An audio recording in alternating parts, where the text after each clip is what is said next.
lugar, queríamos agradeceros vuestra presencia en esta nueva convocatoria que os ha propuesto Izquierda Unida a un acto que nosotros enmarcamos en las actividades que vamos a desarrollar de cara al 1 de mayo. Después de varios años sin realizarlas por distintos motivos, este año retomamos de nuevo las jornadas culturales 1 de mayo, que las venimos realizando ya desde hace bastante tiempo.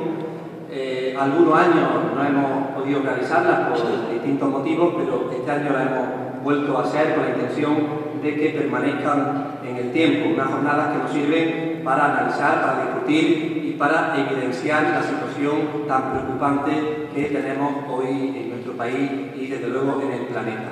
Me comentaba Julio Anguita un dato para que no lo olvidara y lo hiciera público también hoy aquí, y es que porque comentándolo antes con la prensa, decía yo que estas jornadas pues, prácticamente nacieron cuando nació también Izquierda Unida en el año 86. El 27 de abril se cumplen 27 años desde que nació Izquierda Unida. Un largo camino, un largo trayecto en el que muchos hemos participado y que aún nos mantenemos, y muchas de las caras que yo puedo conocer también aquí en este salón de actos permanecen en este proyecto, porque sin duda es un proyecto viable, un proyecto el que tenemos que hacer fuerte cada día, cada uno de nosotros y cada una de nosotros. Como decía, después de varios años sin realizarlas por distintos motivos, pues este año la volvemos a retomar. Nuestra intención es hacerla anualmente en torno a este 1 de mayo y ese es nuestro objetivo. La conferencia de hoy abre las jornadas de este año y las vamos a cerrar con otra conferencia que vamos a celebrar el próximo día 11 de mayo, el sábado, y la celebramos con el poeta y catedrático de literatura española Luis García Montero, que también es miembro de Izquierda Unida y para el que todos estáis invitados. Se va a celebrar en la Casa de las Aguas también aquí en Montilla. Hoy tenemos que lamentar, después abundará en este tema Julio Anguita, tenemos que lamentar que no pueda estar con nosotros el compañero y diputado nacional Alberto Garzón, que estaba anunciado que iba a participar esta tarde junto a Julio Anguita. Un asunto familiar de última hora pues, ha impedido que pueda ofrecer su ponencia acerca de la situación económica de nuestro país y las posibles alternativas o las únicas alternativas. Desde aquí le enviamos un saludo fraternal a Alberto Garzón y le trasladamos un mensaje de ánimo. Intentaremos que pueda estar en Montilla en otra ocasión, ya lo hemos intentado también anteriormente, porque Alberto Garzón es un valor muy importante en nuestra organización. Alberto está aquí. Alberto está aquí y nosotros con él y con su madre.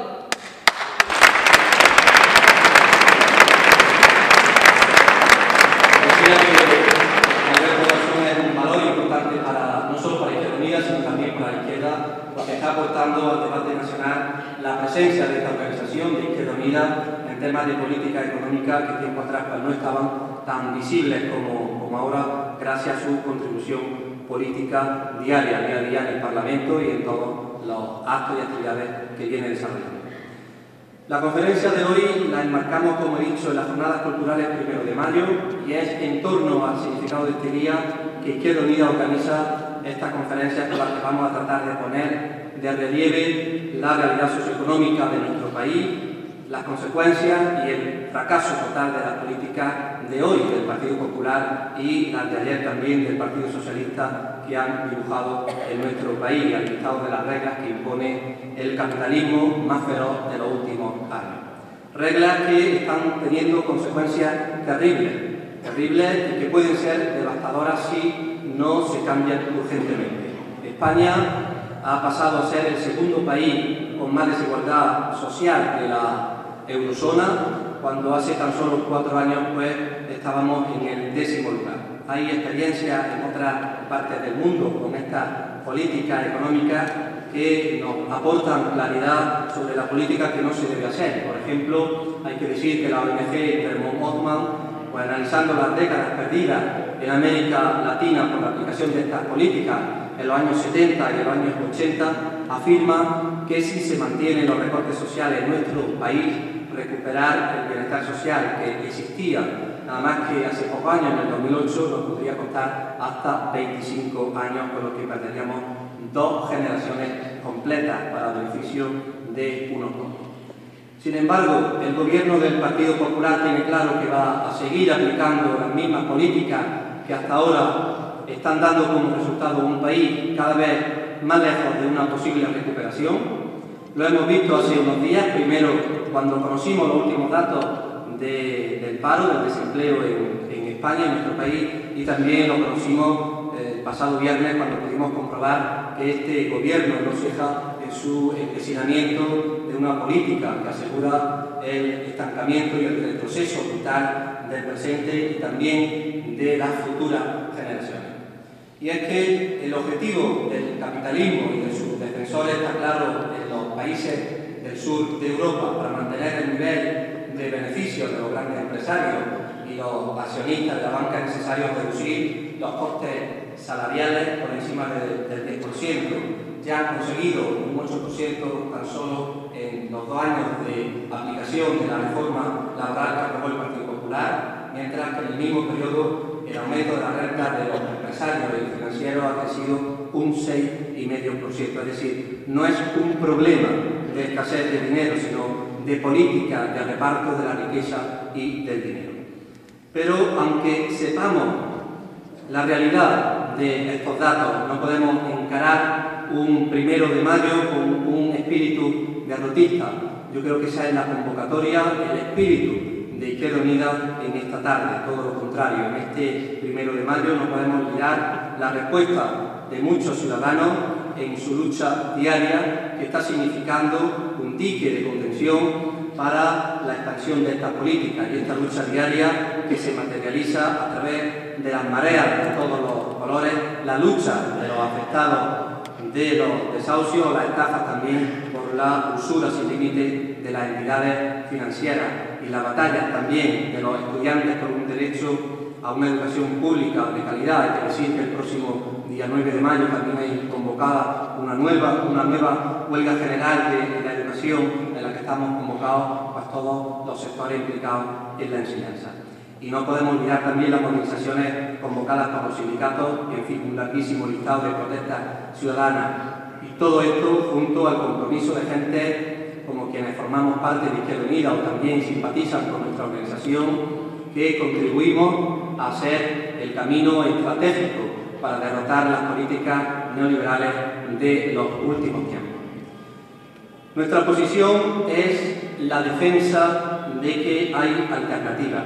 Hay propuestas socioeconómicas alternativas y que son además beneficiosas para la mayoría y que deben ser beneficiosas para la mayoría de los ciudadanos frente a la agresión del capitalismo.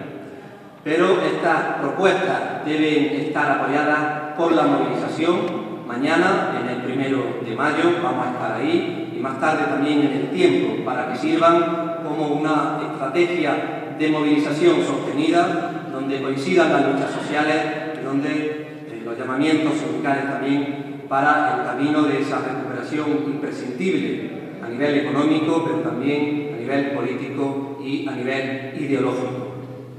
Y es esta labor de bloque aglutinador, de conjunción de las distintas fuerzas de izquierda a lo que está entregado Julio Almina, que propuso ya el año pasado, en junio de 2012, la creación de un bloque cívico que con la fuerza ciudadana sea capaz de hacer frente a la nefasta y a la dura política, social, económica y moral, y todo eso con propuestas alternativas.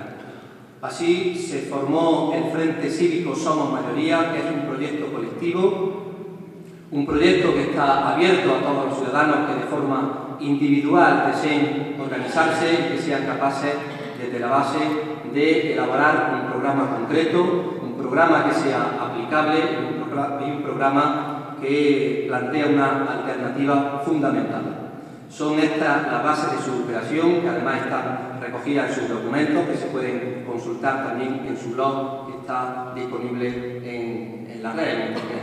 Con esta nueva herramienta, que no anula ninguna otra que sea capaz de unirse a esta causa, Julio Almina está, como siempre, llevando a todos los rincones de nuestro país, a todos los rincones de España, la necesaria respuesta que debe haber por parte de la ciudadanía. la necesaria respuesta desde el poder ciudadano. Desde el poder ciudadano para obligar a los poderes públicos a legislar, también a gobernar en el beneficio exclusivo de la mayoría. Mantiene Julio en su último artículo publicado en Mundo Obrero, si tenéis la oportunidad de leerlo es muy interesante, que estamos ante una situación de emergencia, de estado de excepción que está generalizado y que afecta a toda la estructura política y civil de la sociedad y que en consecuencia no se pueden mantener los esquemas de análisis y de lucha de hace una década. Esa es la razón de su presencia hoy en Montilla. Si hoy está aquí es para que quienes nos encontramos en este salón podemos servir no solo como portavoces de esta necesidad de movilización y de concienciación ciudadana, todos estamos interesados y todos somos responsables de nuestro presente y también de nuestro futuro y todos, cada uno y todas y cada una debemos servir no solo como digo de portavoces, sino como germen de esa acción necesaria y permanente.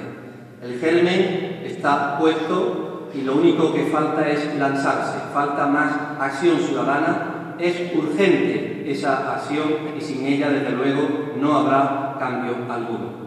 Yo creo que esta tarde podemos decir que Julio tampoco nos va a dejar indiferentes, como lo ha hecho siempre cada vez que ha sido convocado en Montilla y en cualquier otra parte. Y por eso, y para eso, contamos en esta víspera del 1 de mayo con Julio Anguita y yo con vosotros.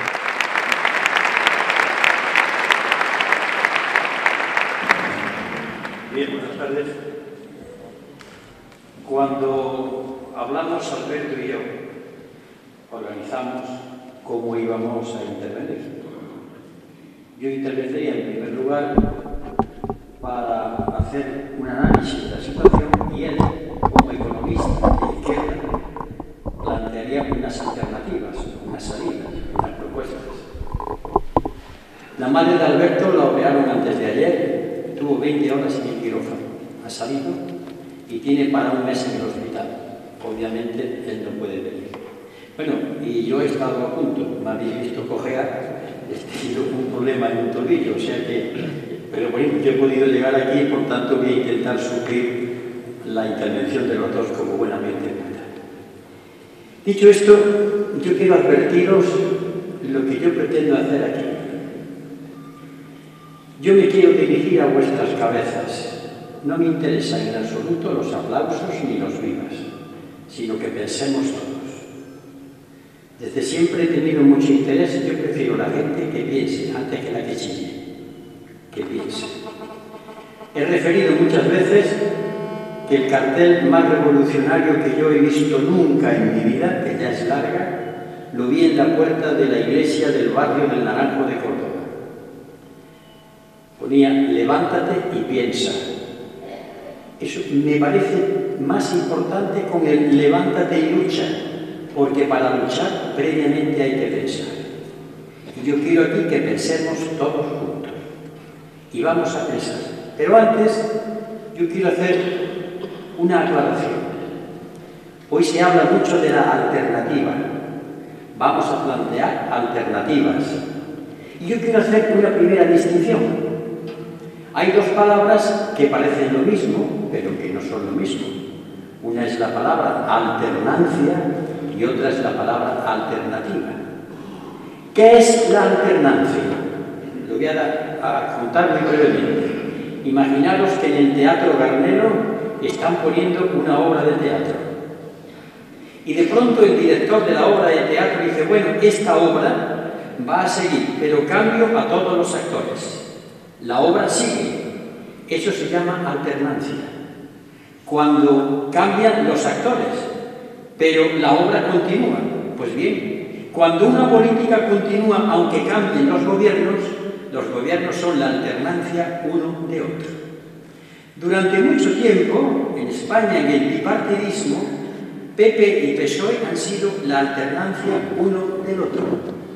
En el fondo, la política era prácticamente la misma, pero cambiaban los actores.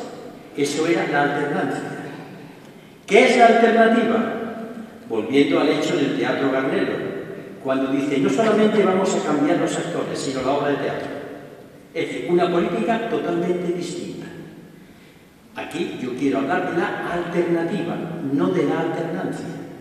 Para mucha gente, cuando ve la televisión, bueno, la alternativa al PP es tal o cual partido. No, es la alternancia. Porque si otro partido piensa lo mismo que el PP en el tema de Europa, en el tema de la OTAN o en el tema económico, entre ellos no hay alternativa, hay alternancia.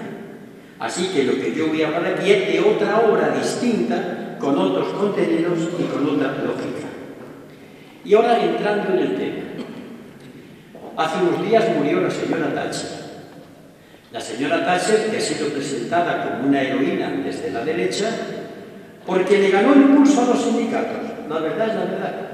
Los sindicatos británicos hicieron huelgas, ella los reprimió, ella tuvo una mano dura y los sindicatos tuvieron que rendirse. Pero tan fuerte era la señora Thatcher, tanta fuerza tenía, ¿cómo pudo dominar a unos sindicatos que eran fuertes, que eran duros y que estaban acostumbrados a luchar en el Reino Unido de la Gran Bretaña? Lo explicó ella misma. Ella misma dijo una frase que se conoce en el argot político como la tina del inglés. No hay alternativa. Le decía a los sindicatos, luchad lo que queráis, no hay alternativa. ¿Sabéis lo que le estaba diciendo a los sindicatos? No tenéis otro modelo, no tenéis otra propuesta, no sois capaces de plantear una política alternativa. Y ahora tengo que ser muy duro, y decía la verdad. Los sindicatos británicos luchaban por repartirse una parte del pastel, que hacían bien, pero las ideas de los sindicatos británicos eran iguales que las de la señora Thatcher. Y lo voy a plantear aquí. El capitalismo no es solamente los señores que tienen dinero. ¿Por qué se mantiene el capitalismo? Porque también ha conseguido que en nuestras cabezas tengamos una serie de ideas que coinciden con las del capitalismo. 3. Primera, el capitalismo defiende que todo lo soluciona el mercado. Y cuando uno pregunta ¿quién es el mercado? Bueno, la gente que invierte, el que mete su dinero en la caja de ahorros, lo que dicen los bancos, el mercado, porque, hombre, el Estado no tiene que meterse en la economía. Eso está muy bien que lo diga un banquero. ¿Y cuándo lo dicen los trabajadores? ¿Y cuándo lo dice un pequeño empresario? Está pensando igual que el capitalista. Segunda idea, hay que ser competitivos. Hay que vender más que otro país. Y como para vender más, si yo no tengo una buena técnica, unas buenas maquinarias, ¿cómo consigo que nuestros productos sean más baratos? Bajando los salarios. Por eso cuando España tiene problemas para exportar, España baja los salarios y así el producto sale más barato. Pues bien, la palabra maldita es competitividad. Hay que producir más barato, hay que vender más barato. Cuando los trabajadores aceptan esa idea, en la cabeza de los trabajadores también hay ideas capitalistas. Si te das cuenta. La tercera idea es el crecimiento de la economía. Hay que crecer. El propio Mariano Rajoy dice que España tiene que crecer para que se creen puestos de trabajo. No es verdad. España ha crecido en la época del ladrillo y apenas se crearon puestos de trabajo. Pero la idea ha enganchado en la televisión. Y dicen muchos trabajadores y muchos sindicatos, la economía tiene que crecer para que se creen puestos de trabajo. Y nos lo creemos todos. Todos entonces pensamos como el capitalismo. La victoria del capitalismo no está, por tanto, en que tengan la fuerza, que también la tienen. Está en que las ideas de ellos las hemos metido nosotros en nuestra cabeza. Nos han dominado. Permitidme un ejemplo. Mañana un rebelde lo meten en la cárcel y le ponen 7 guardianes y grilletes, porque como pueda el rebelde se escapa. Pero ¿y si el guardián consigue que el rebelde que está preso crea que está allí a gusto, que se identifica con su carcelero, que piensa que la cárcel es su domicilio habitual. Ya le podéis quitar los carceleros. Abrir la cárcel, no se va. Está ya dominado aquí. Y en el movimiento de izquierdas, fundamentalmente, hemos gritado mucho, hemos salido mucho a la calle, pero el enemigo se ha metido en nuestra cabeza. Y hemos pensado como ellos. Por ejemplo, cuando un trabajador que ha estado explotado ha conseguido hacer un poco de negocio, ha vuelto a pensar con la idea del beneficio, como piensa el capitalismo. Luego, enfrentarse al capitalismo no es cuestión de manifestaciones solo, o de gritos, o de chillidos. Es que hay que pensar de otra manera. En esta montilla que ha producido un movimiento obrero en la época de la República y muchísimo antes, cuando surge el movimiento anarquista, cuando surge el socialismo, antes de que surgiese el Partido Comunista, aquellos hombres y aquellas mujeres pensaban de manera distinta, hablaban de la solidaridad, hablaban de la patria común de todos los trabajadores del mundo, hablaban del esfuerzo y del compañerismo, hablaban de vivir de otra manera más solidaria. Eran fuertes. Cuando las ideas de yo voy a lo mío, yo tengo que consumir mucho para tener un coche no me importa cómo sea, me importa 3 pepinos cómo viven en los países pobres. Ese trabajador está pensando como el capitalismo. El capitalismo, por tanto, por eso domina. Pues bien, hecha esta aclaración de por qué la señora Thatcher dijo y ganó, no tenéis alternativa. Pues bien, nos enfrentamos en estos momentos en nuestro país a una situación que voy a describir brevísimamente, pero que la conocéis muchísimo mejor que yo. Pero antes, una historia un poco inquietante. En el año 1950 murió un economista muy importante, conservador, capitalista, llamado Joseph Alois Schumpeter.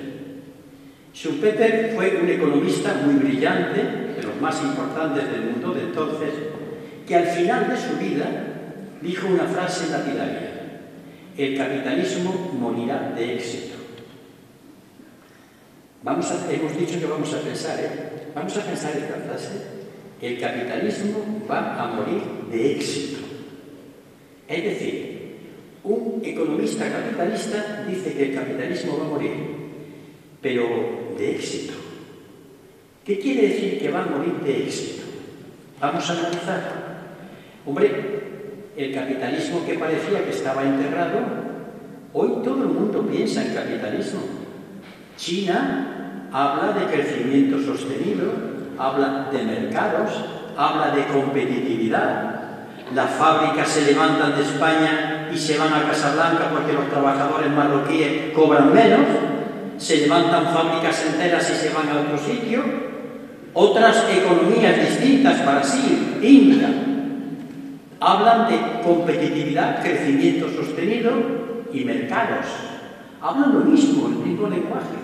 El capitalismo ha conseguido que todo el planeta Tierra piense como ellos y ha llevado sus doctrinas a todas las partes del planeta Tierra. ¿Pero qué ha ocurrido? Cuando el capitalismo le ha dado la vuelta al mundo, se ha encontrado que ya no hay más tierras que explotar. Se ha encontrado que ya no hay más cosas que hacer. No se pueden crear más fábricas porque ya las fábricas que se crean se producen cosas que no se pueden consumir. ¿Qué ha hecho el capitalismo? Entrar en la banca. Pero en la banca ha habido un problema. ¿Qué está haciendo el capitalismo? Está metiéndose en las tierras, comprando tierras en África, comprando tierras en todas las partes del mundo para producir alimentos y venderlos más caros, para vender los fertilizantes, para vender los piensos de los animales. Se está metiendo en la privatización de las aguas de los ayuntamientos. El capitalismo tiene que invertir y tiene que consumir su dinero invirtiendo para ganar más. Las aguas, la privatización de los autobuses, no lo estáis viendo, pero además gente de izquierda que dice sí, hay que privatizar esto porque así es mucho más eficaz. Gente de izquierdas que sin darse cuenta está pensando como la derecha.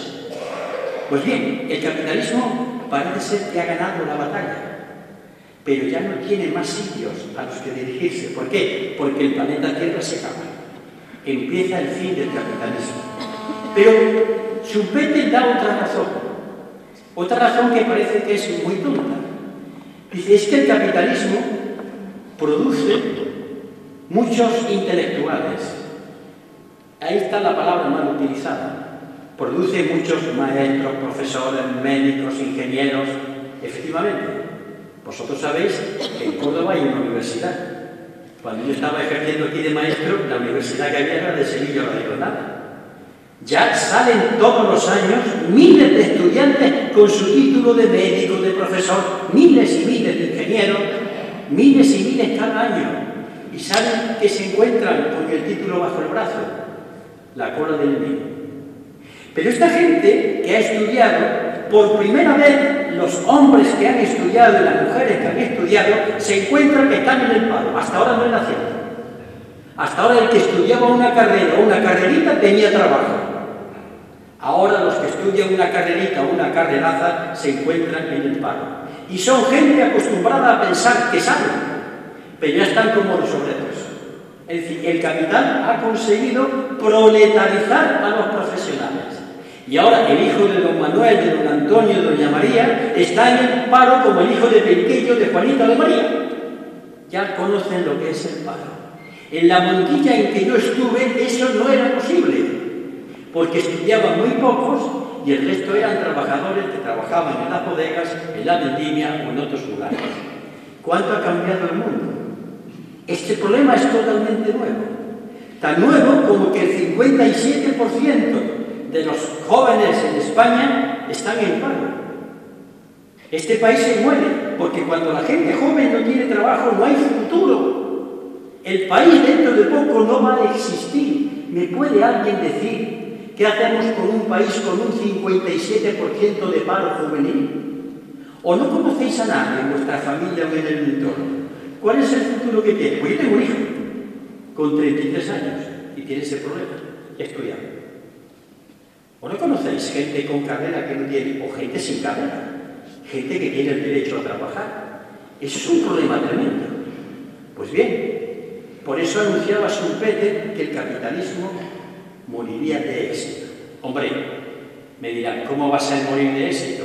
Si hay paro, si hay marginados, si se explota a los habitantes del tercer mundo. Y yo pregunto, ¿y desde cuándo el capitalismo se ha preocupado por eso? El capitalismo ha tenido éxito con los suyos. Se han enriquecido más que nunca. Las diferencias sociales en la época de Napoleón eran, entre el país más rico, estaban en 20, el más pobre en 1. Ahora están en 210 y en 1. Se han abierto las diferencias. El capitalismo ha sido magnífico para ellos.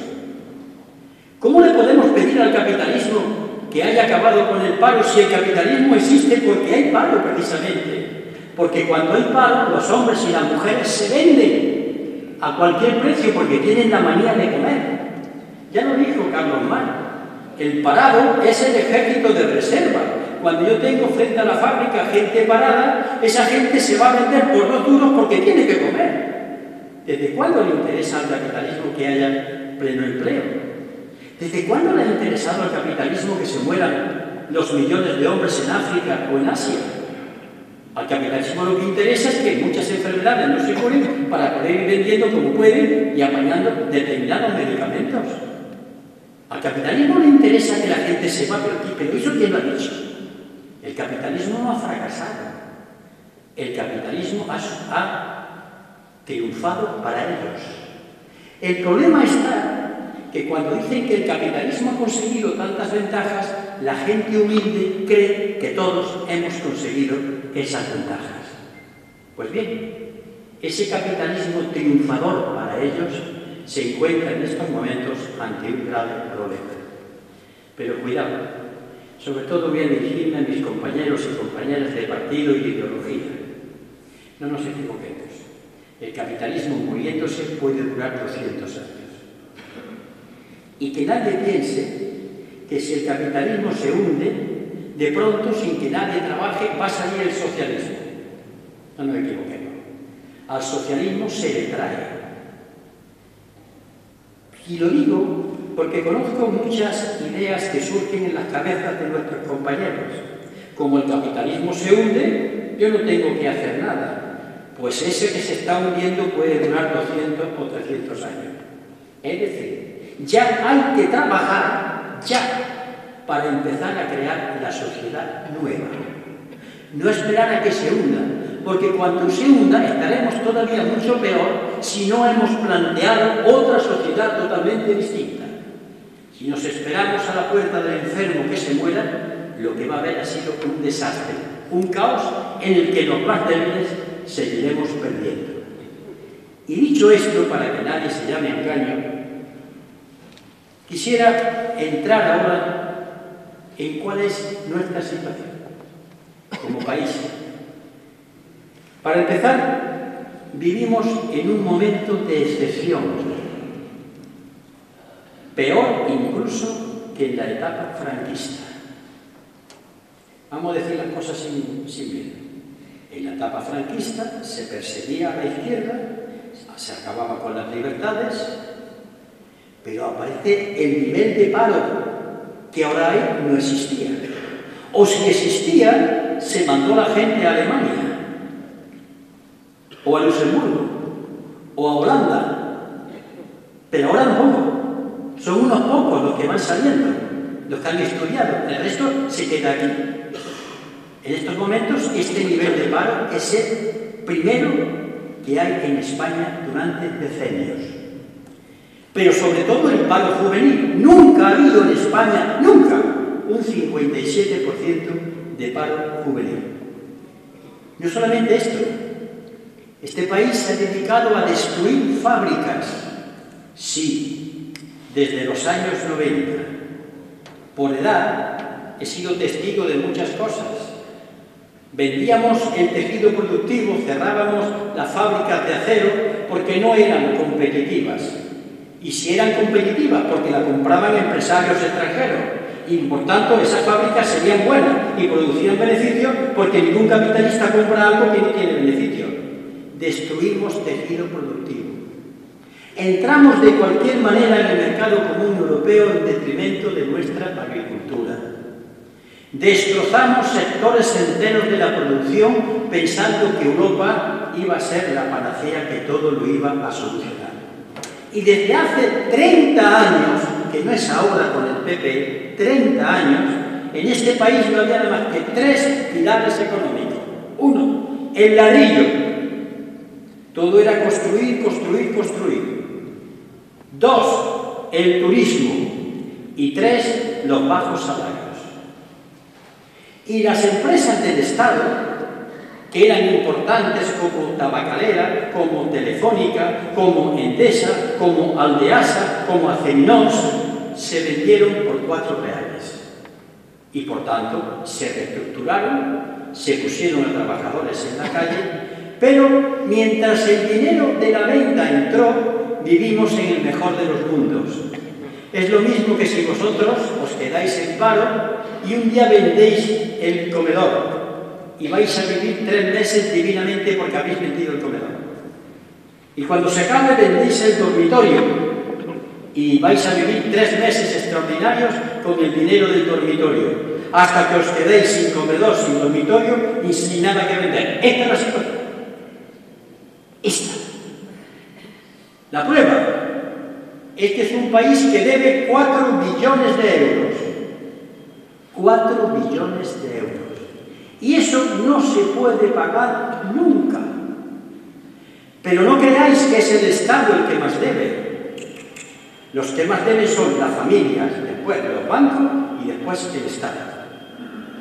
El que menos debe es el Estado. Los que más deben son las familias, que se han endeudado porque había que comprar un piso, que comprar cosas, ya no se puede pagar. Y los bancos, porque los bancos le prestaban a los empresarios del ladrillo, pero como no tenían más dinero para prestarle a los empresarios del ladrillo, ¿qué hicieron los bancos españoles? Le pidieron prestado dinero a los bancos alemanes. Y nosotros le debemos a los empresarios del ladrillo, los cuales le deben dinero a los bancos alemanes. Y por eso cuando dice que hay que pagar, es para que nosotros paguemos lo que le debemos a los bancos españoles, que se lo debemos a los bancos alemanes. Y debemos exactamente en estos momentos casi 900.000 millones de euros solamente la administración del Estado, ayuntamientos y diputaciones y comunidades autónomas. El resto no se puede pagar. ¿Cómo se pueden pagar 4 billones de euros? Porque no solamente es que se debe, sino además, gracias a que don José Luis Rodríguez Zapatero y don Mariano Rajoy, cuando don José Luis Rodríguez Zapatero era presidente de gobierno, entre los dos hicieron un apaño que es, debería decirse, una auténtica canallada antipatriótica. Cambiaron la Constitución, el artículo 135, por el cual los españoles, a través del gobierno, tenemos primero que pagarles a los bancos alemanes y lo que sobre será para educación, para salud o para lo que sea. ¿No lo sabíais? Supongo que lo habrán explicado. Que esa auténtica canallada de vender el propio país al extranjero, que esto en el siglo XIX se llamaría delito de alta traición para su país, se hizo con Zapatero, presidente del gobierno, y con Mariano Rajoy, principal figura de la oposición. Artículo 135 de la Constitución. El pago de la deuda está por encima de los demás gastos del Estado. Esto es entregar un país, entregárselo a la banca extranjera y a la propia, que es igual de felona que la banca extranjera. Pero en este país hay gente que le han recortado todo, funcionarios en la calle. Y yo sé que cuando ponen a funcionarios en la calle hay un cierto morbo, pero un cierto morbo imbécil, de la gente que se alegra. ¿De qué? Un funcionario es un médico, es un bombero, es un maestro, es un profesor, lo que sea, muchísimo. Pero tengo que decirle a nuestro pueblo, hay que decirle las cosas claras. ¿Por qué te alegras? ¿Por qué ese sentido de igualdad en la miseria y no de igualdad hacia arriba? ¿Por qué tú quieres que el otro sea tan pobre como tú en vez de que tú seas tan rico como el otro? ¿Por qué esa visión maldita, perruna y ovejuna de tirar a la gente hacia abajo? ¿Cómo vamos a ir con la gente así? Esa alegría que hemos tenido los funcionarios, le vamos a recortar, le vamos a hacer... pues ya no tenemos profesores, ya no tenemos médicos, ¿y ahora qué? Ahora los bomberos, los aviones contra incendios. Cuando hay un incendio, ¿qué pasa? Esos han sido los recortes para pagar esa deuda, pero no termina de pagarse. Una deuda que además tiene su origen. Cuando en el año 93 España, el gobierno de España, con don Felipe González reinante, plantea el Tratado de Maastricht, el cual apoyaron los dos sindicatos mayoritarios, comisiones y UGT, y solamente se opuso Izquierda Unida en solitario en aquel congreso, ¿sabéis por qué nos opusimos? Por una razón muy fácil. Hasta entonces, cuando el gobierno español necesitaba dinero, se lo pedía prestado al Banco de España, a su banco, el cual prestaba al medio punto de interés. Medio, un 1 como mucho, pero nunca pasó del 1%. A partir del Tratado de Maastricht, se le dijo a los gobiernos que no podían pedirle dinero prestado a su banco, que se lo pidieran a la banca privada. ¿A cuánto? Al 7%. Conclusión. La diferencia entre lo que debe España, si se hubiese pagado a la banca española al medio por ciento, y lo que se debe habiéndole pagado a la banca extranjera al 7%, son 50.000 millones de euros.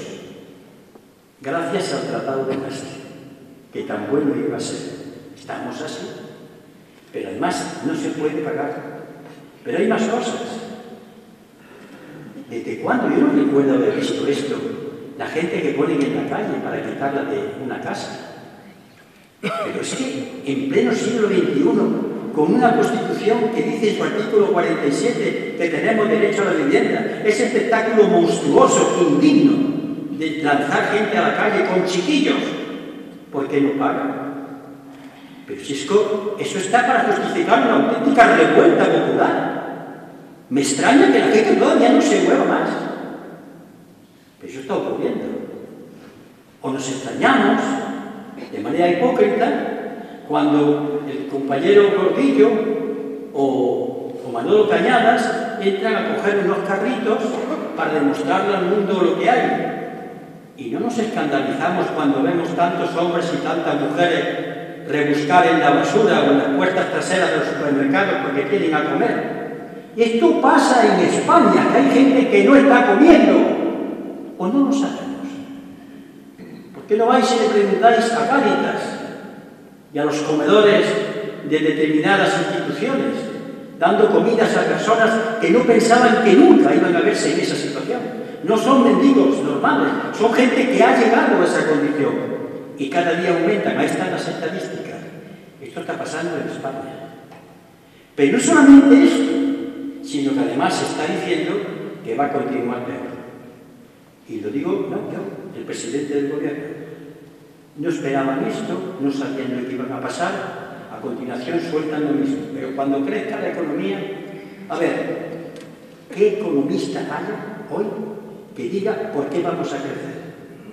Que dé un dato, una cifra, una cantidad, un motivo, una justificación. No, vamos a crecer. Como se le dice a un niño, ya te llevaré al circo, ya te llevaré al cine. Y van retrasando la salida. Primero íbamos a salir en el 11, después en el año 2012, en el 13, en el 14, en el 15, alargando constantemente. O no lo vemos eso en los telediarios, me lo estoy inventando yo. Pero no solamente ocurre esto en nuestro país, la Constitución aquí no se cumple. ¿Por qué? Para pensar, seguir pensando después de ahora, vais a vuestra casa y si no tenéis una Constitución, la pedís prestada. Y la vais a leer. Y cuando leáis el título séptimo, que toda la riqueza del país está subordinada al interés general, os vais a echar a llorar. O el derecho al trabajo. La Constitución es un documento que no sirve absolutamente para nada, pero los primeros que han violado la Constitución han sido los gobiernos del PSOE y del Partido Popular. Artículos enteros, el 31, sindicalistas, los que hay aquí. ¿Qué está pasando con nuestros convenios colectivos?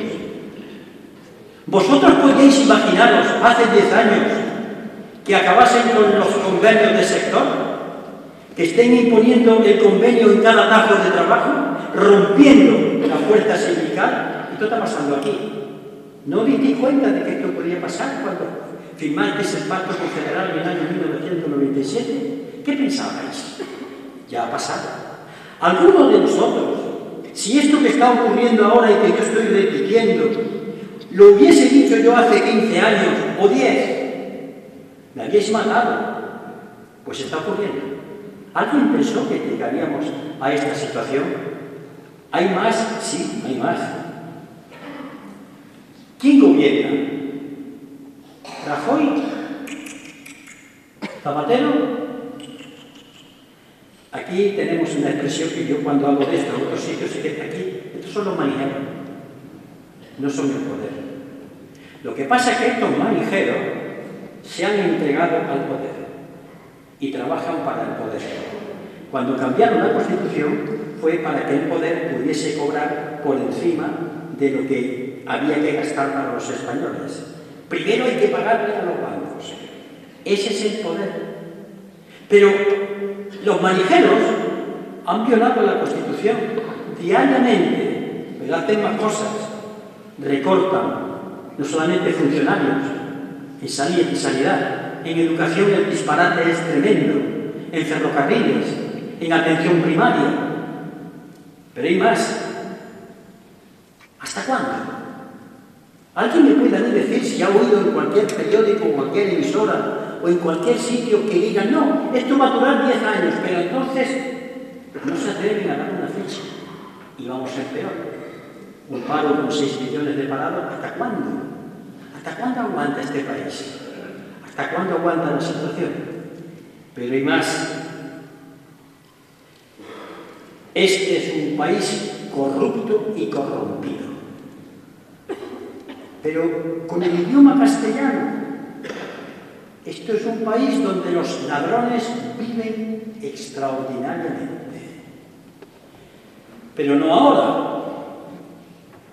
Desde el franquismo, por supuesto, pero después del franquismo y con los gobiernos anteriores, porque no tenemos un poco de memoria. Esto ha sido un país de delincuentes y de chorizos de alto copete. Pero esto Yo lo he oído en debate con un Carlos Olchaga, señor Anguita, este es el país de los negocios. Y cuando alguien dice la palabra negocio, ya sabemos a qué nos estamos refiriendo. Una pequeña oficina, una secretaria, un teléfono, y por aquí entra una cosa y por aquí trinco, con la otra mano. O no nos queremos enterar de lo que está pasando en determinadas instituciones. O no nos queremos enterar de los escándalos de los años 90, por no hablar de los que hay ahora con el Partido Popular. Pero no pasa nada. Todavía hay gente que han sido condenados y que no ha ido a la cárcel. Es más, el último caso, del caso de Cataluña, gente condenada y que no va a la cárcel porque el juez está esperando que le llegue el indulto del gobierno. A Juanillo García, que mañana roba un par de gallinas, no le pasa eso. Estoy diciendo que han sido condenados y no están en la cárcel, pero hay más. Siendo doña María Teresa Fernández de la Vega vicepresidente del gobierno, cuando a un señor, que ahora lo han quitado, que era la mano segunda, la mano derecha de Botín, lo condena, se le da el indulto. Pero en otro momento, cuando el fiscal quiere meterle mano a don Emilio Botín, porque don Emilio Botín ha engañado a la Hacienda española haciendo pasar como vivo a muertos para justificar su trasonda, cuando el fiscal va a intervenir, la vicepresidenta le ordena al fiscal: no siga usted con la intervención. Están los delincuentes y los políticos que han protegido a los delincuentes. ¿O no es así? ¿O me lo estoy inventando? Esa desconfianza que tiene la gente ante la justicia, y hay jueces honestos, por supuesto. Esos medios de comunicación que en el caso de Urdangarín o de Su Alteza Real, la infanta Cristina, están diciendo que no, hombre, ¿cómo hacemos con la infanta? O un país cuyo jefe de Estado es inviolable. No sé si lo sabéis. Aunque Juan Carlos mañana matase a alguien, no se le puede juzgar, porque es inviolable. Eso es este país. Y esto no pasa en otros sitios. Esto no pasa en Francia, ni en otros lugares. Que el rey sea inviolable, es decir, puede cometer el delito que cometa, que no se le puede tocar. ¿Somos entonces un pueblo o somos alguien como un rebaño que nos va guiando con el palo y alguna que otra zanahoria? Pero sigo. Cuando la gente le pregunta, tenemos la sensación que la gente no quiere hablar. La gente o tiene miedo o otra cosa.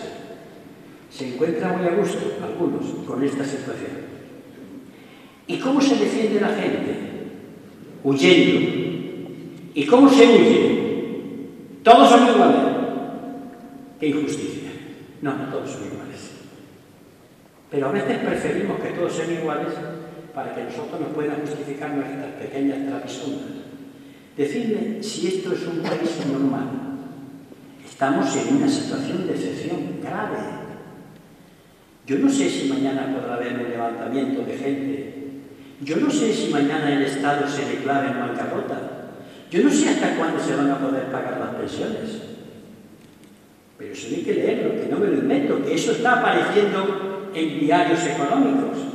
Y que cada día se hace el milagro, trampeando de aquí, trampeando de allá. Ahora sí, es que vive mucho. Solución Adolfo Hitler: matemos a los jubilados. Yo que ya lo soy. Es que echar en cara, cuando es posible que la gente viva más, echar en cara de que están viviendo demasiado, eso es simplemente monstruoso. Bueno, pues se está diciendo. ¿Cuál es la perspectiva? Pues bien, ante eso, ¿qué vamos a hacer? Y entro en la parte de las alternativas. Está sonando ahora por muchos sitios elecciones generales. Por favor, ahora. Mañana se convocan elecciones generales. La gente, estoy seguro que va a haber una abstención tremenda. Pero imaginemos que se convoca. Está claro que va a ganar. Rabiando y a la baja. PP, PSOE. Izquierda Unida va a subir. Pero no tanto como para poder tener responsabilidades. No nos engañemos, no nos contemos cuentos de la leche. Y entonces, si es PP o PSOE, ¿qué harán? Pues tienen varias salidas. La primera, gobernar juntos. ¿Qué estás diciendo? Leer la prensa estos días. Están hablando de que se están dialogando, de que a lo mejor tienen que unirse ante la situación del país. Que no preocupados, ya encontrarán aliados. ¿Quién? Esos malditos nacionalistas, a los cuales criticamos mucho, pero después somos presidentes de gobierno porque ellos nos votan. Felipe González, José María Aznar y el actual. La actual ha sacado mayoría absoluta. Pero yo recuerdo como Felipe González fue presidente de gobierno gracias a Jordi Pujol. Y como José María Aznar fue presidente de gobierno gracias a Pujol y gracias a Artadi, aquellos que tanto criticaban. Y se hicieron presidente de gobierno. Esa es la salida. Esa es la salida. Bueno, es que si gana el PSOE, vamos a ver. ¿Cuál es la política europea del PSOE?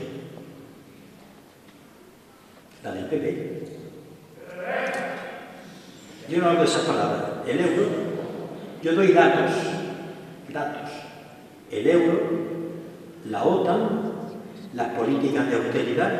¿Quién empezó los recortes? ¿Don Mariano Rajoy o don José Luis Rodríguez Zapatero? ¿Quién los empezó?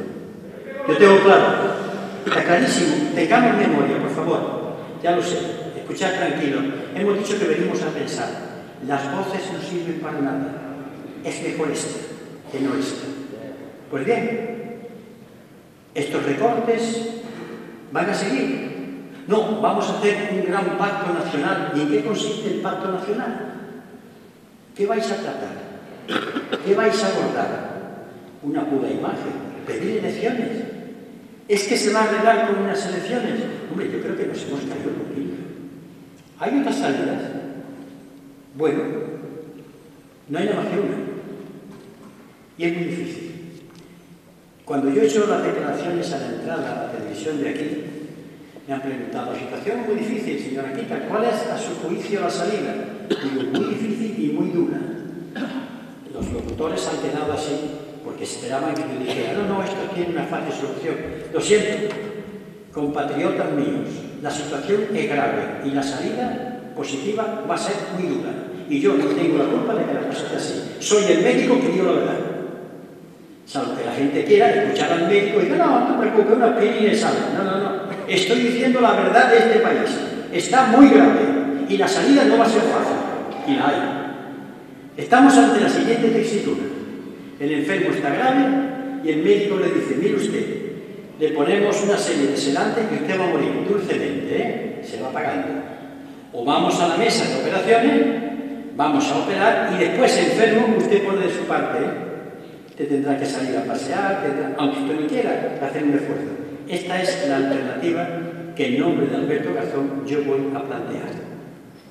¿Cómo salir de aquí? Primero, una idea que hay que tener más clara que el agua. Y aquí ya íbamos a chocar con nuestros amigos que se sitúan a la izquierda. Esa idea es la siguiente. La economía es una ciencia que recibe órdenes del poder político. La economía aquí no dirige ni los banqueros ni los economistas. Dirige el pueblo y los representantes de ese pueblo. Esto es muy fácil dicho por mí. Pero esto significa cambiar la situación. Es que han dicho los mercados, es que han dicho los fabricantes, no. Ha dicho el gobierno, y ese gobierno le da órdenes a la economía. No allí, aquí también, en el Ayuntamiento de Montilla. El poder político que representa al pueblo dice por dónde tiene que ir la economía. Esto es tan disparatado, ¿no? Siempre pongo el mismo ejemplo, me lo vais a entender.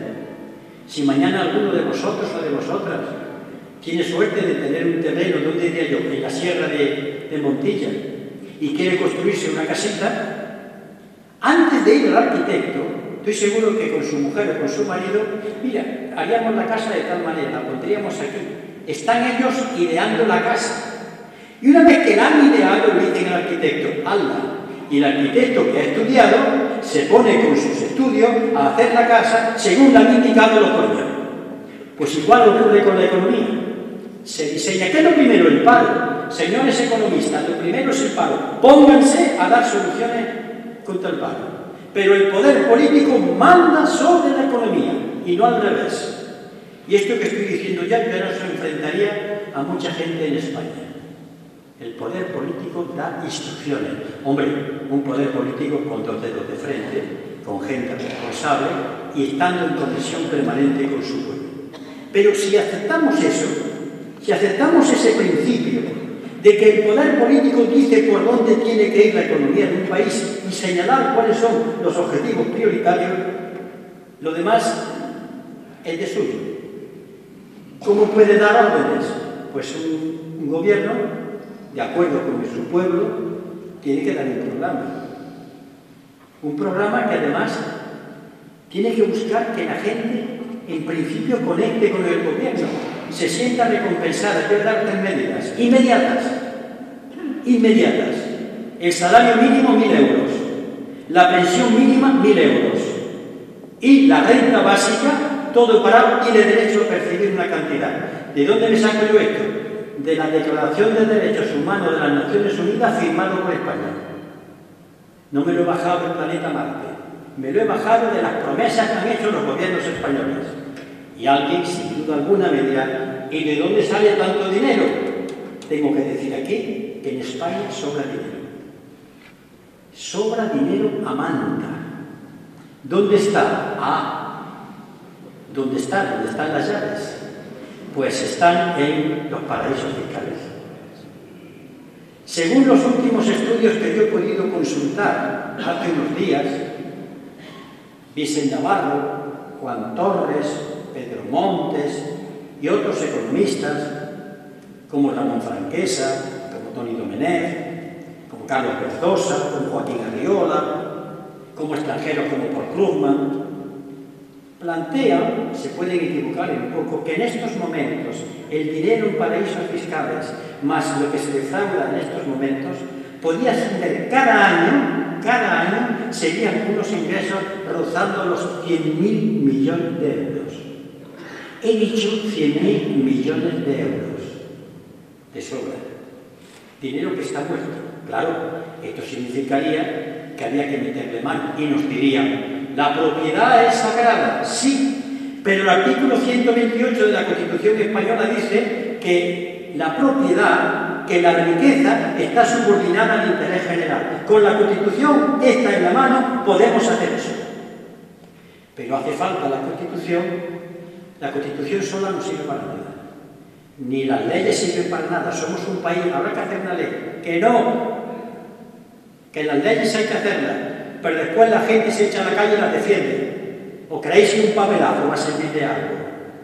Conseguir estas medidas que yo acabo de hablar, 3, que significan que un jubilado vea que ya no cobra las 400 o 500, sino que va a percibir 1.000 euros, con el cual va a darle de comer a sus hijos que se han metido en su casa, o a su nieto, y van a poder comprar más cosas, o el salario mínimo, o el parado que tiene derecho, porque así lo dice la solemne Declaración de Derechos Humanos, significa que la economía empieza a estimularse, a funcionar, y dinero hay. Claro, el dinero no puede ser siempre eternamente sacándolo. Hace falta ir a otras fuentes. ¿Quién se ha beneficiado de la situación? Aunque ahora estén perdiendo un poquito de dinero. No, perdón. Están ganando menos de lo que ganaban antes. La banca. Pero ¿sabéis lo que está haciendo este gobierno? Pues simplemente ha nacionalizado la banca que se arruinaba. Bankia la ha hecho el Estado, la está saneando, y una vez que la pone saneada, se la vuelve otra vez al propietario privado. ¿Sabéis cuánto dinero cuesta Bankia? 24.000 millones de euros, que han salido de las arcas del Estado y que se le devolverá en su momento a los propietarios privados. Cuarta medida, nacionalización de la banca. Y esto no es una cosa de los países comunistas, eso puede ser que está en la Constitución. Es que ya tenemos un miedo pavoroso a que nos digan: son ustedes de izquierda, son ustedes rojos.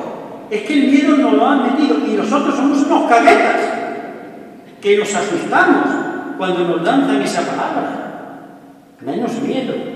Pero no solamente se trata de la banca. Vamos a ver, ¿por qué el gobierno español vendió Endesa, la electricidad, y la telefónica, y la tabacalera, y las tiendas de los aeropuertos, y las fábricas de acero, y la flota española, que era la segunda flota del mundo? ¿Cómo se ha ido eso perdiendo? Eso tiene que ser retomado por el pueblo español a través del gobierno. Sin eso no hay instrumentos de política exterior y de política económica. Pero claro, me dirán, es que estas son medidas muy fuertes. ¿Fuertes? ¿Sabéis vosotros? Si es que esto es tremendo, que cuando la consejera de Izquierda Unida, Elena Cortés, ha propuesto en nombre del gobierno andaluz que en las viviendas de los bancos no se eche nadie a la calle, la han puesto a la señora consejera a caer de un burro. Y resulta que esas medidas que dicen que son de los comunistas de la Unión Soviética son medidas muy normales en Francia, en Finlandia, en Suecia, en Noruega. Pero aquí somos tan miedosos, nos han metido el miedo, que temblamos cuando nos acusan de que si estamos haciendo cosas de los comunistas. Que no, que lo están haciendo gobiernos de tipo capitalista. Pero ya hemos perdido totalmente un poquito de visión de que esto es justo y que esto es normal. Más medidas, ahí van. Lo he cogido de las propuestas que me ha planteado Alberto en muchos sitios. Precios. ¿A cómo pagan la uva? ¿Cuánto vale el litro de vino? ¿A cómo pagan el tomate? ¿Cuánto vale el tomate en el mercado? ¿A cómo pagan la aceituna? ¿Cuánto vale el litro de aceite? ¿No podemos vigilar esos canales de intermediarios? ¿No podemos hacer algo que sea posible que el hombre y la mujer que trabajan en el campo, en su propiedad, cobren más por lo que han hecho y el que lo compre pague menos? Hubo una propuesta muy tonta, parece ser, de Izquierda Unida hace tiempo, y fue la siguiente. Oiga usted, gobierno, ¿por qué no se exige a los vendedores que están en los mercados tomates que pongamos en un tomate pinchado dos cantidades? Una, el precio que ese tomate se le pagó al labrador, y al lado el precio del tomate en el mercado. Nada más que eso. No quisieron. Eso hay que corregirlo. Y habrá que ayudar a nuestra economía. Y habrá que luchar en la Unión Europea. Y vamos llegando ya a lo más corto. Yo sé que esto que voy a decir es duro, pero Alberto me iba a decir: España o se sale del euro, o la echan, o se sale a Alemania, o no tiene solución. Yo sé que esto da mucho miedo. ¿Por qué? Lo que yo estoy diciendo lo diría Alberto y lo dirían multitud de economistas españoles, que lo vienen diciendo hace mucho tiempo. El euro, cuando se puso en marcha, vinieron muchos préstamos, el ladrillo y otras cosas, porque claro, pensaban después cobrarlo. Y durante un par de años, 3 años, el euro nos dio la impresión de que nadábamos en la abundancia. Y caímos además en una cosa muy tonta. Un euro, 20 duros. Eso le decía la gente, total, 20 duros no. Un euro son 166 pesetas y pico. Pero bueno, manaba la cantidad. Y entonces, hasta que llegó el momento, y nos dimos cuenta de una cosa curiosa. Si Alemania y nosotros tenemos la misma moneda, Alemania es un país fuerte que exporta. Nosotros con la misma moneda no podemos devaluarla para poder vender, no tenemos libertad de funcionamiento y, por tanto, con una Alemania fuerte y con la misma moneda, nosotros como Italia, como Chipre, como Portugal, terminaremos por el camino que ya hemos terminado. Fue un disparate. ¿Estoy yo en contra de que una Europa unida tenga una moneda única? No. Pues claro, pero esta no. Porque para que eso sea posible, hay que hacer otras medidas. El que quiera que vaya, ¿hay hemeroteca en Montilla? Sí hay. Bueno, pues los que quieran saber, coger el diario El País del 20 de mayo del año pasado, del 2012. Si me equivocase, hay que coger del 19 o del 21, pero seguro que es el 20. Hay un artículo que firma un tal Felipe González Márquez y le da lo siguiente: cuando construimos la moneda única, no caímos en la cuenta que... Y empieza a decir en lo que no cayó en la cuenta, justamente lo que se le dijo en el Congreso de los Diputados, y se encajeó de lo mismo. Fue una chapuza, hecha a la ligera, como se suelen hacer aquí las cosas. Propaganda, el caso sale en la televisión, sale el ministro, Europa, y la gente entra. Pero claro, ha llegado el momento de que no entremos. Ni siquiera entréis en lo que yo estoy diciendo, lo que yo estoy diciendo pensadlo. Dale vueltas, pensadla libremente, pero sobre todo escuchar a otros. No creáis a tres juntillas lo que os sueltan en esa televisión. ¿Hay más? Claro. Vamos a intentar democratizar un poquito este país. ¿Se puede ser democrático un país con esta ley electoral? Por favor. En donde votan las sectarias. ¿Cómo es posible? Y yo voy a poner el ejemplo de Izquierda Unida. Yo se lo referí una vez en un artículo cuando los señores del PSOE me atacaron porque decían que habían perdido las elecciones en Cataluña por nosotros. No, si las ganaron. Sacaron más votos que Convergencia y Unión, pero tuvieron menos diputados. ¿Dónde cabe esto? Sí, lo estoy diciendo. Sacaron más votos, pero menos diputados. La ley. Con esa ley vamos a hacer algo. Cuando resulta que a Izquierda Unida le cuesta a un diputado casi 200.000 votos y a los demás le cuesta 60.000. Es más, en mi época de diputado por Madrid, sacamos una vez 6, cada uno de nosotros, yo también, por tanto, teníamos 180.000 votos detrás de nuestra. El PP tenía 65.000 y el PSOE 62.000. ¿Es justo? Habrá que cambiarlo. Si se quiere ser mínimamente democrático, habrá que cambiar y que la participación ciudadana se haga normal. Habrá que exigirle a los políticos que cumplan sus promesas electorales. Es que esto es un auténtico cachondeo. Cuando un político hace una promesa, debe aprender a tentarse ante la ropa. Y si no, que sea sancionado o mecanismos que puedan corregir ese incumplimiento de contrato. Pero claro, es que yo estoy pensando y digo que un mecanismo electoral, una selección, es una cosa muy seria. Hay quien cree que no es serio. Lo toman así. La prueba de lo que estoy diciendo ha pasado delante de nuestros ojos. Lo conté el otro día y vi gente que se quedaba. Cuando se hizo aquí la campaña del referéndum para la Constitución Europea, año 2005 creo, por ahí, el gobierno español pagó a quien le hace la propaganda para que se vote y salieron los famosos hermanos del Río, los del Macarena. Salieron para pedir el sí a la Constitución Europea. ¿Y qué dijeron aquellos hombres? Nosotros no hemos leído la Constitución, por eso la vamos a votar. Eso es tan indignante que se le diga a un pueblo, vota, pero no lo leas. Eso es tratarnos como auténticas ovejas. Lo malo es que nosotros a veces decimos, ve, en vez de decir, ¿qué estás diciendo? No. Es que hay que leer lo que tengo que votar.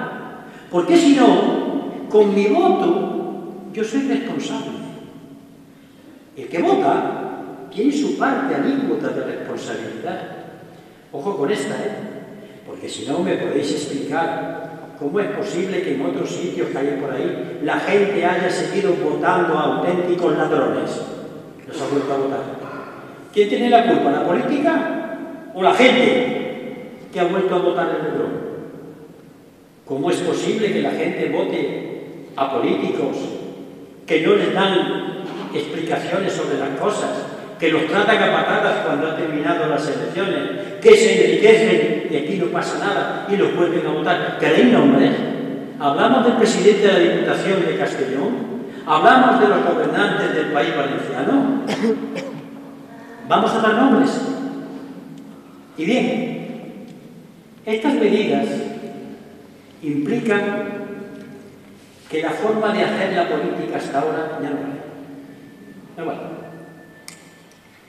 O el pueblo español, la inmensa mayoría que está padeciendo la situación, se sacude la modorra, la pereza y busca dónde encontrar cómo juntarse con otras personas para intentar hacer un contrapoder, o de aquí no salimos. Por tanto, Partido Comunista de Andalucía, Izquierda Unida, Frente Cívico que es una operación que no va a ir a las elecciones. Por eso los que estamos en el Frente Cívico y somos del partido, podemos militar en el partido, porque no vamos a ir a las elecciones. Solamente pedimos que la gente se ponga de acuerdo en una medida y se una, y a partir de ahí vaya creando fuerza y nos conformemos en poder. He dicho poder. Y cuando tengamos ese poder, que significa un consenso en torno a un programa de cosas muy concretitas, muy ligadas a los problemas inmediatos, lo ejerzamos, porque el poder es para ejercer. ¿Cómo? Lo dije el otro día, la desobediencia legal. Llegará un momento en que habrá que decir, esa ley no se cumple. Lo que ocurre que cuando lo digamos la mayoría del pueblo español, no habrá falta quitarlo muy fuerte, estará abolida. Porque el que piense que esto se va a solucionar con unas elecciones dentro de un año o de dos, de verdad, que me lo cuente cuando pase ese tiempo. Es el momento de una situación de excepción, necesita una respuesta de excepción. No estamos en un momento cualquiera, que no. Y la única solución está en el pueblo español. Naturalmente, las organizaciones políticas, PC, Izquierda Unida, otras colectivos ecologistas, etcétera, etcétera, y Frente Cívico, tienen que ayudar a que la gente se una. Es muy duro, ¿eh? Porque habrá que explicar, habrá que no dar consignas, habrá que no insultar a la gente, hay que tener mucha paciencia. Porque, compañeras y compañeros de la izquierda, vamos a ver si nos damos cuenta de una cosa. Yo no sé en Montilla, pero cuando yo estaba en Madrid y en Córdoba, hay 20.000 colectivos, yo qué sé, asociación de tal sitio, ecologista, no sé qué, hacen una convocatoria de manifestación.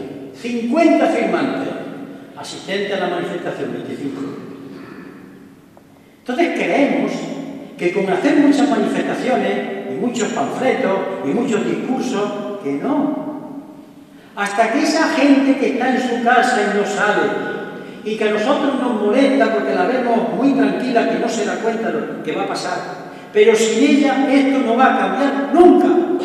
Necesitamos a eso, convencerlos. ¿O creéis que solamente los buenos de la izquierda vamos a cambiar esto?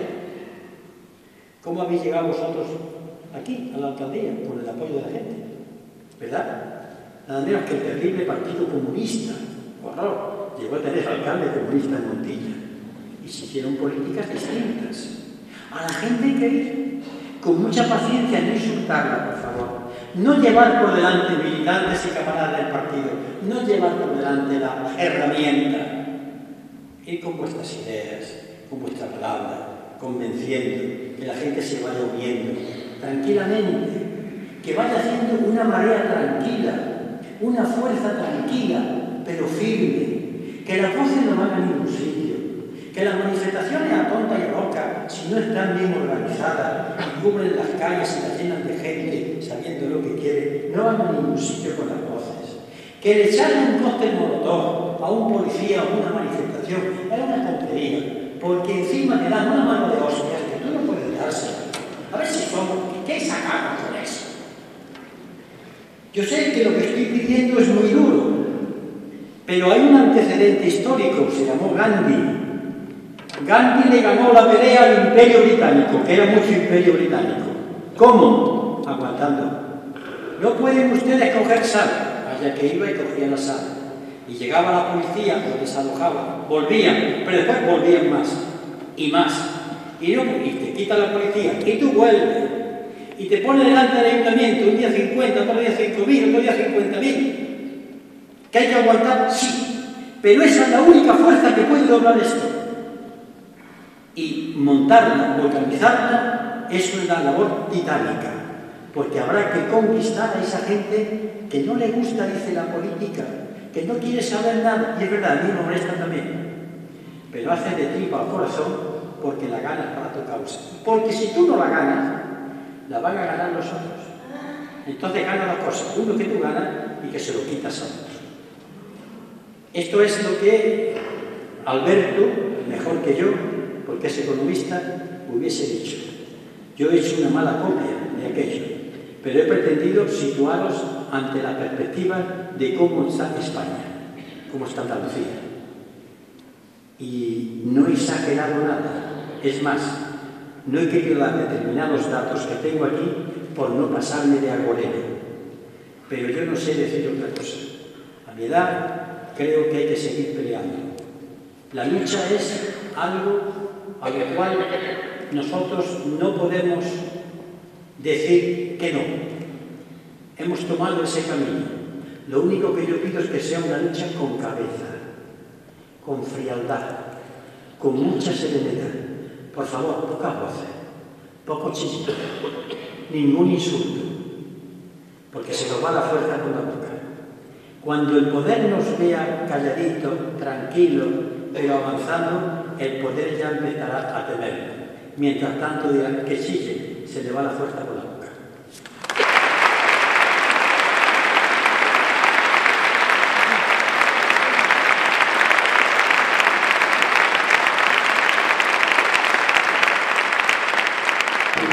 Bien, bueno, comentaba con Julio la posibilidad de que podamos abrir un turno de preguntas, no de debate o intervenciones, para que Julio pueda atender también vuestras preguntas. Nos daríamos un turno de unos 20 minutos para finalizar el acto, si estáis interesados en plantear cualquier cuestión a Julio Quinta, y él encantado va a responder. Mira, yo la pregunta que quería hacer es, creo haber entendido que existe una declaración de que si no se paga la deuda no pasa nada. ¿Por qué no la explico? El tema de que todos nos unamos en voz baja o simplemente sin armar muchos jaleos.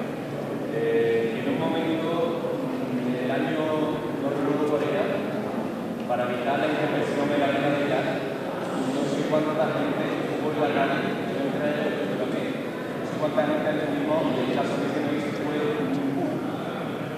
¿Sabéis? ¿Qué opinión tendría ese respecto? Quería preguntarle al señor Anguina su opinión acerca de una cosa, para que me la diga con cariño, porque soy catalán, acerca del nacionalismo y aquello que se dice en Cataluña, que una vez proclamada la independencia iría bien económicamente para ese país. ¿Cuál es la postura del señor Anguina al respecto? ¿Alguna otra cuestión? Lo que yo quería preguntar es, a ver, ¿qué opinión tiene de la calidad de los políticos que tenemos en Europa? ¿Qué piensas de la deuda que tienen en Madrid los de izquierda? ¿Cuáles serían las consecuencias de que España se saliese del euro? Si España ahora mismo dijera de abandonar el euro, ¿cuáles serían las consecuencias para este país? La primera y la última son casi lo mismo. Si no se paga la deuda, ¿qué se hace o consecuencias salirse del euro? Me parece que yo he dicho de entrada que la solución es muy dura. Lo he dicho. Y he puesto el ejemplo del médico. La solución que se propone es durísima. Si no se paga la deuda, no se paga. Y voy a explicar por qué. Hace unos años, cuando entró a gobernar el presidente Correa en Ecuador, se encontró con una deuda, parte de la cual había sido porque el gobierno anterior había ayudado a los bancos y a las empresas privadas, con dinero de los ecuatorianos. Eso se llama una deuda, tiene dos nombres. En España llamamos deuda ilegítima y en Latinoamérica se llama deuda odiosa. Entonces dijo el presidente Correa, voy a hacer una auditoría, es decir, voy a hacer un estudio de qué deuda es la que debemos y qué deuda la debemos porque le hemos sacado las castañas del fuego a otro. En el momento en que lo dijo, los bancos dijeron, el 30% te damos. Nada más que decirlo. Se hizo la auditoría y llegó a una consecuencia. Una parte de la deuda no se paga, porque no es deuda contraída legalmente ni legítimamente. Y la otra parte, si no se puede pagar, no se paga. Porque si ustedes tienen dinero en su casa y lo deben, y se encuentran a sus críos que no tienen qué comer, ¿ustedes qué hacen? ¿Pagan? Si ustedes lo hacen, de verdad, ustedes yo lo tienen que hacer. Los niños tienen que comer y no se pagan. Porque ellos tienen miedo a que eso ocurra y a que nos salgamos del euro. Lo que ocurre es que los gobernantes españoles están con ellos. En cuanto los bancos alemanes no se les pague, que son los que han pedido dinero, se echan a temblar. Porque ese dinero lo prestaron ellos. Y los bancos españoles también. Porque los bancos españoles han recibido dinero del Banco Central Europeo al 1%. ¿Y qué han hecho con ese dinero que le han prestado al 1%? ¿Lo han invertido en los empresarios? No. En las empresas medianas y pequeñas no. Han comprado deuda española que se la pagan al 4 y al 5%. Con una mano pagan el 1 y con otra cobran al 4 o 5. Eso se llama en mi tierra robar. Está ahí. Y por tanto salirse del euro. Y si podemos conectar con gente en Portugal, en Italia, en Grecia, en Chipre, se acabó el miedo. Claro, a partir de entonces hay que hacer políticas alternativas, amarrarse el cinturón, establecer otras formas de vivir, lo prioritario es que la gente coma, cosas de lujo se acaban durante un tiempo, es muy duro, pero se puede perfectamente, porque tienen miedo de que no cobren. Y tanto si se sale uno del euro como si no paga la deuda, hombre, nos van a presionar, como presionaron a Islandia. ¿Nos van a amenazar? Pues claro que sí. Pero el problema es, ¿podemos seguir así? A no ser que queramos no pagar la deuda y no tener problemas. Yo ya lo he advertido, ¿eh? La salida es muy dura y lo otro es muerte segura. Yo no tengo la culpa de que la situación del país esté así, pero así está y así hay que verla. Vamos a ver, la guerra de Irak nos lanzamos a la calle y no pasó nada. Nosotros, los de la izquierda, somos muy narcisistas. Salimos a la calle, 1000 personas, ¡oye! ¡La calle! ¿Qué va? Los que se quedan en su casa son más. Muchísimo más. Pero nosotros nos animamos y nos baleamos cuando hemos conseguido que la gente vaya. Pero la gente que se queda en su casa es muchísima más. Y el problema estriba en que parte de esa salga. Efectivamente, salimos a la calle, la ocupamos, la lucha no continuó y la guerra de Irak continuó. Y la lucha no es fácil, no salir 3 veces, ni 4 ni 20, sino 1000 y una maneras de salir y de organizarse de otra manera. Desde la octavilla, desde la reunión, de crear un estado de opinión, de ganarse esa inmensa mayoría. La guerra nunca para. Pero si lo confiamos nosotros a 4 batallas, es decir, a 4 grandes manifestaciones enormes, el poder dice, aguanto. Y cuando han pasado las manifestaciones, ¿qué se ha conseguido con las huelgas generales? Yo no estoy en contra de las huelgas, pero a mí me gusta ser frío. ¿Qué se ha conseguido con las huelgas generales? Es que las huelgas hay que hacerlas. Pero queridos compañeros que las convocáis, al día siguiente de la huelga hay que hacer otra cosa, porque si solamente hacéis la huelga, hemos quedado bien un día, el poder aguanta y el día siguiente ¿qué? Esto es una guerra.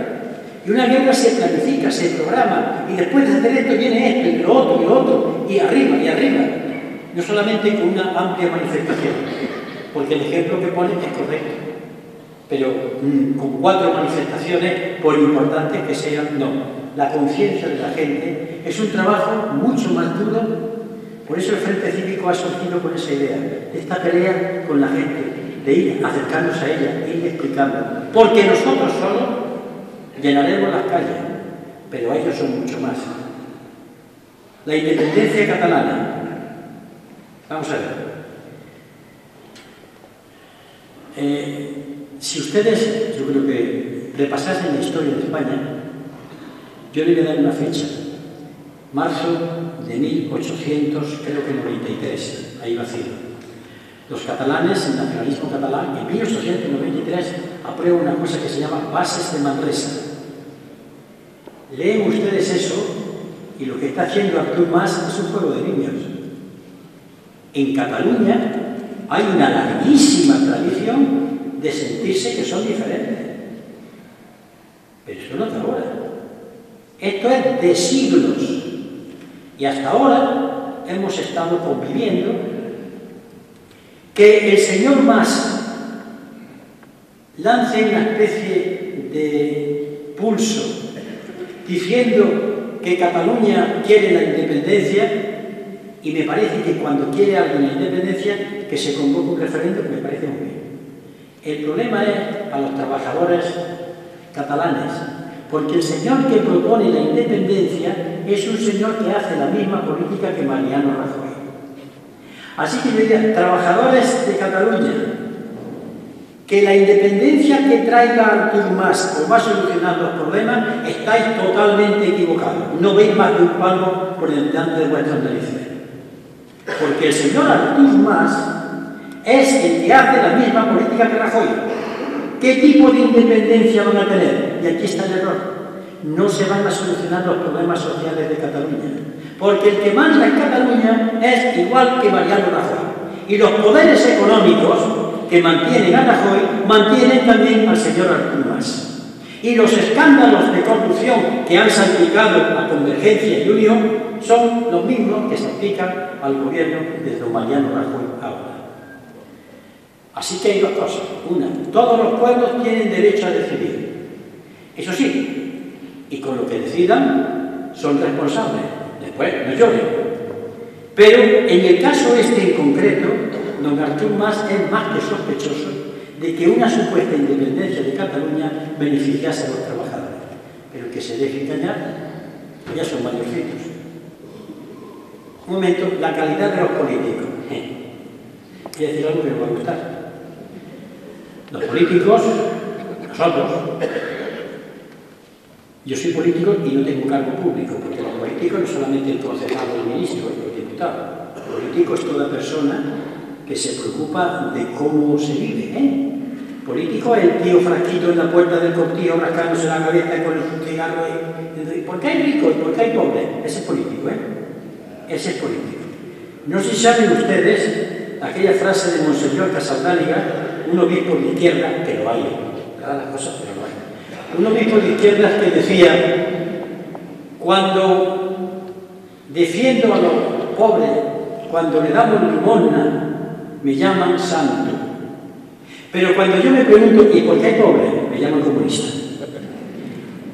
Cuando pregunto por qué hay pobres, en consecuencia, la gente vota a los políticos que están en los ayuntamientos, en las diputaciones.